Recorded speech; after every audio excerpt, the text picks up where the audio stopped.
ازدواج یعنی شادی کے لیے اہم ترین نقطہ بحث ہمسری یعنی شادی کرنے کی شرائط ہیں۔ افسوس کے ساتھ کہنا پڑتا ہے کہ بعض اوقات ہم ہمسری کے معیار کے بارے میں سنجیدہ نہیں ہوتے ہیں۔ ہم قرآن کریم سے استفادہ کرتے ہیں۔ فرمایا گیا و طیبون للطیبات سوره نور آیه 26 سوره مبارکه نور به نظر من اصلا یعنی کفریت۔ دیکھیے یہ آیت کیا کہہ رہی ہے کہ لڑکے اور لڑکی کو ایک دوسرے کا ہمسر اور کفو ہونا چاہیے۔ یہ میں سب سے کہہ رہا ہوں۔ در چه زمینه‌هایی همه را عرض خواهم کرد۔ یا حتی اون آیه شریفه هن لباس لکم و انتم لباس لهن، این هم همتاییه۔ یہ بھی ہمسری ہے۔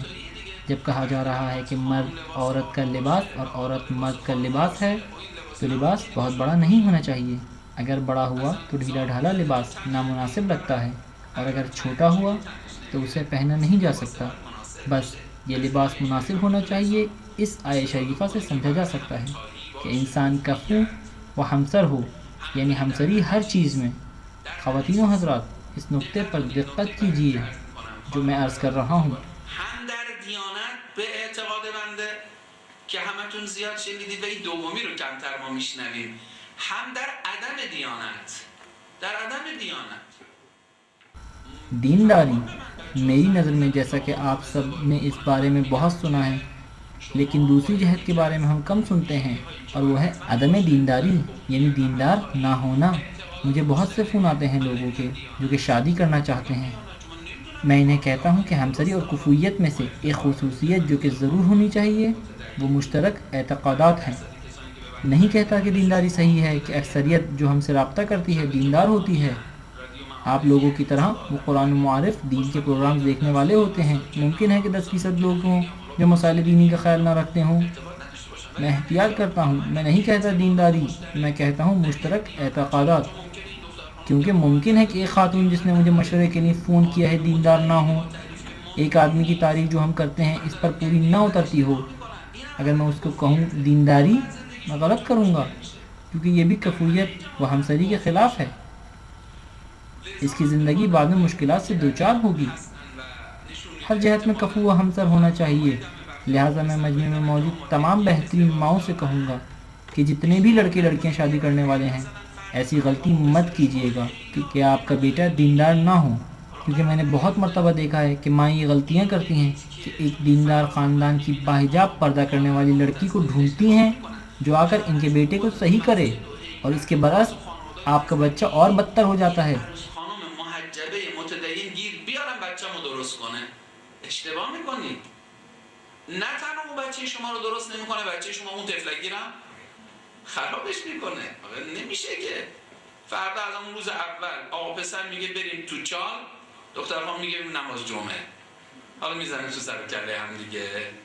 بابا جون حالا یه هفته اونجا برید. نه استغفر الله، مگه میشه نماز جمعه رو دختر خانم؟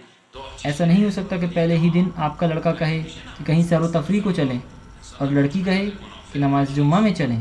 یہاں ٹکراؤ ہو جاتا ہے۔ لڑکا کہے کہ ایک دفعہ ہفتے میں سیر و تفریح کے لیے جانا چاہیے، اور لڑکی کہے کہ نہیں استغفر اللہ۔ کہ ایسا ہو سکتا ہے کہ دیندار انسان جمعے کے لیے نہ جائے؟ نہیں استغفر اللہ، انسان اگر نماز جمعہ میں نہ جائے منافق ہے۔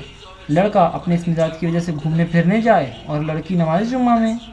دیکھیے یہاں سے زندگی شروع ہو رہی ہے۔ نہیں، یہ غلط ہے، غور کیجئے۔ اس کے برعکس بھی اس طرح سے لڑکی بہت دیندار نہ ہو اور لڑکا دیندار ہو اور یہ آپس میں شادی کر لیں۔ لڑکے کی سب بہت تعریف کرتے ہوں، بہت اچھا لڑکا ہے، آپ ان دونوں کو مشکلات سے دوچار کر دیں گے۔ ہمسری یعنی شادی کرنے کی شرط اور کفویت ہر چیز میں، حتیٰ دلچسپ ہے کہ عدم دینداری میں بھی۔ آپ سب الحمدللہ دیندار ہیں۔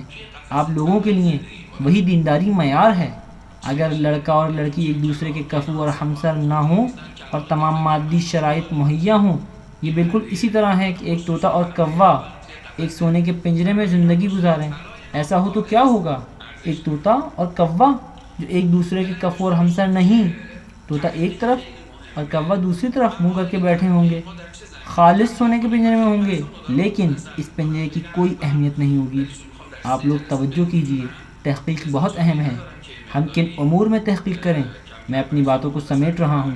میرے پاس کہنے کے لیے بہت کچھ ہے، لیکن میرے پاس صرف 3 جلسے ہیں، اس لیے میرے لیے ضروری ہے کہ ان تمام مباحث کو کمتر اور مختصر عرض کروں۔ مرجع تحقیق میتونن باشن، همسایه ها، اول یہ کہ ہم کن لوگوں سے کن باتوں میں تحقیق کریں، یہ بہت اہم ہے۔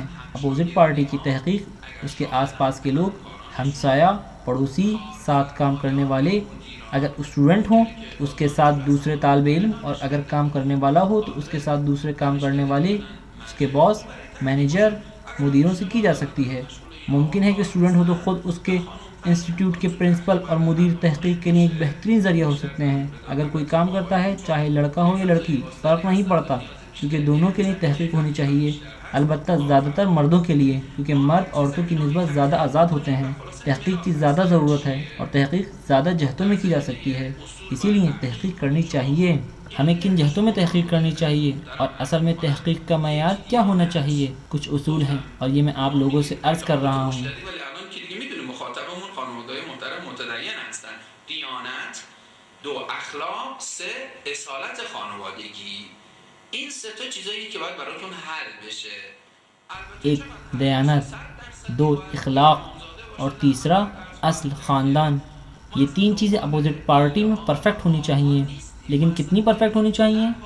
کیا مقابل فرشتہ ہو؟ نہیں، میں آپ لوگوں سے کہوں گا ہمیں کسی بہت ہی آئیڈیل اور 100% شخص کی تلاش نہیں کرنی چاہیے، بلکہ اس بات کا یقین کر لیجئے کہ آپ کسی ایسے شخص کو تلاش نہیں کر سکیں گے۔ ممکن نہیں، ناممکن ہے۔ یعنی اگر آپ کسی لڑکے کے لیے لڑکی یا کسی لڑکی کے لیے لڑکا ڈھونڈ رہے ہوں تو جیسا آپ چاہتے ہوں، اگر 60 سے 70% بھی ویسا ہو تو کافی ہے۔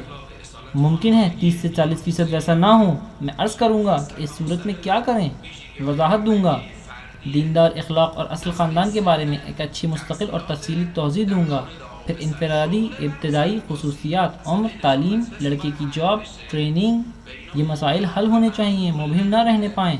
افسوس کے ساتھ بعض اوقات کچھ خاندانوں میں لڑکی کے ماں باپ یہ لڑکے کی ٹریننگ کے بارے میں غفلت کرتے ہیں، اور بعد میں بہت مشکلات پیدا ہوتی ہیں، اور شادی کے بعد کے مرحلوں میں رکاوٹ پیدا ہوتی ہے۔ موانع ایجاد میکنه برای مراحل بعدی ازدواج.